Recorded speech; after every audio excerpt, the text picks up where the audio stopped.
നമസ്കാരം ഫ്രണ്ട്സ്, നമ്മളീ കാണുന്നത് വയനാട്ടിൽ നിന്നും കോഴിക്കോട്ടേക്കുള്ള തുരങ്കപാതയുടെ വർക്കാണ്. അവിടത്തേക്കുള്ള കണക്ടർ റോഡിൻ്റെ ഒപ്പം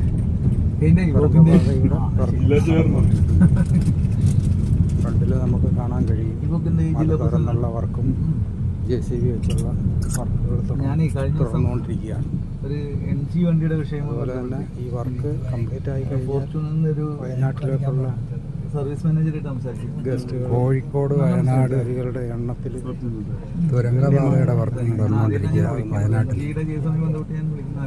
മറ്റേ താമരശ്ശേരി ചുരത്തിൽ വന്ന് നമ്മളെ വീക്കെൻഡ്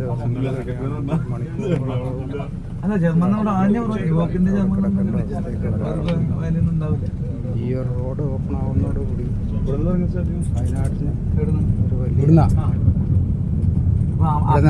ഇവിടുന്നാണ് തുരങ്കം സ്റ്റാർട്ട് ചെയ്യുന്നത്. വയനാട് ഭാഗത്തുള്ള തന്നെ വർക്ക് നല്ല രീതിയിൽ ചേരുന്നത് മേപ്പാടി ചൂരൽമല റോഡിൻ്റെ ഭാഗത്തായിട്ടാണ് ചേർന്നത്. ഇതാണ് വയനാട് കോഴിക്കോട് തുരങ്കപാതയുടെ അല്ലല്ല ഇവിടുന്ന ഇതാണ്ടല്ലേ ഈ വർക്ക് നടക്കുന്നത്. അതിനു വേണ്ടി ഈ ഭാഗമാണ് തുറന്നു പോകുന്നത്. ഇവിടുന്ന് ഈ മല തുറന്നാണ് അപ്പുറത്ത് നടക്കുന്നത്. അവിടുന്നാണ് തുരങ്ക വർക്ക് ആരംഭിക്കുന്നത്.